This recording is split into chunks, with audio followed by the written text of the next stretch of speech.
All right, here in front we have different Glock models. They might look very similar, but as we all know, they are very different in a technical aspect. There's different generations, and also their main purpose is different. So Shane, can you tell us what makes those pistols so different? Sure. So right here we have our Glock 34. This is chambered in 9mm. It's the pistol that myself and my teammates use the most in competition. It's got a 5.5-inch barrel. It's the longer sight radius, so the pistol is going to be more accurate. It's one of my favorite pistols. But when you talk about more accurate barrels, at which distances are you actually shooting that you need this accuracy? It depends on the competition. It goes from 5 yards all the way out to 50 yards. Oh, okay. So the longer sight radius helps us visually see the sights better, so it makes us shoot more accurate with the, like I said, with the longer slide. What about the cutout? What's the cutout just helps with slide weight, so it'll cycles faster, or allow the slide to cycle a little bit faster. Does it influence the recoil at all? It does. It softens up the recoil a little bit, so it basically reduces felt recoil that we feel as the shooter. Oh, okay. Next we have the Glock 17 MOS. This is a modular optic system, which is allows us to mount any of the popular optics in the industry to the slide. It comes with different adapter plates that matches all of the different optics that you may want to choose from Trichicon, Vortex, Leopold, whichever it is that you would like to choose from.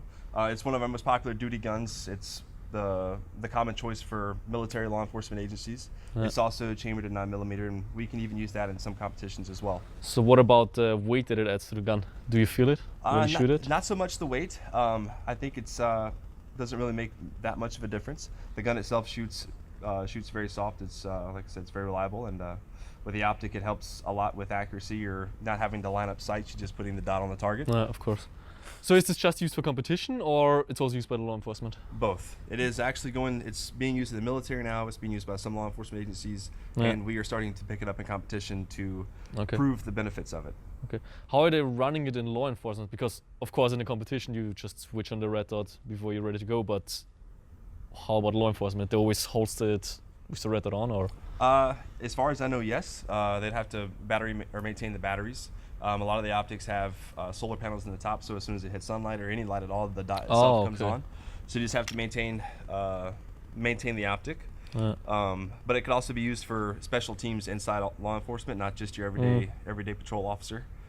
So typically SWAT teams, things like that have a specific mission.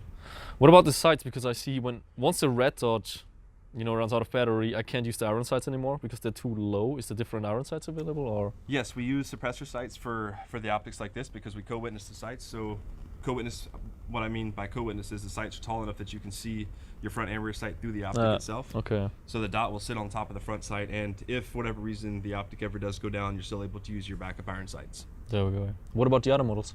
Well, these are some of the different models that we have on the other end of the spectrum. We have the Glock 43 here, which is our slimline series. It's one of the most common guns for concealed carry. Just to show you guys the difference. So here we have the standard frame right here. Series is our single stack gun.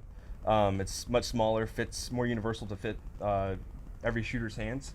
It's very easy to conceal. It doesn't show in concealment under clothing. Very easy to shoot, chambered in 9mm. Like I said, it's one of the most popular guns that people are carrying nowadays. We have the 19X, which is our newest pistol. It's our crossover pistol.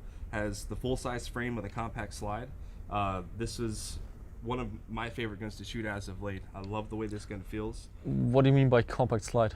It's a short slimmer, slide. right? It's a shorter slide. It's shorter, okay. So this is a full-size frame, but a compact slide. So a slide similar to what we have on our Glock 19. Okay. So it's very, very fun gun to shoot. It's like I said, one of my favorite guns, and it's brand new in our crossover category.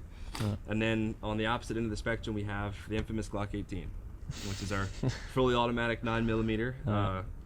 Can't really go wrong with it.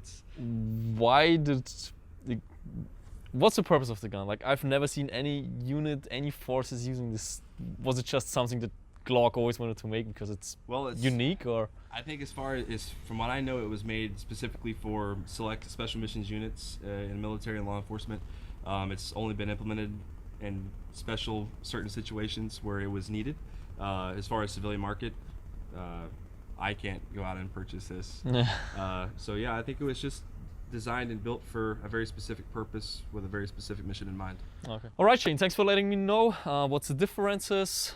Again, these are not the only Glock models out there. There's around 80 from what I know. So if you guys want to check it out, you can check it out at the website. Again, thanks for having me in. Absolutely. Thanks for It's been a taking the pleasure. time. And Thank you so much. if you guys want to see more of real steel manufacturers and stuff like this, let me know in the comments below.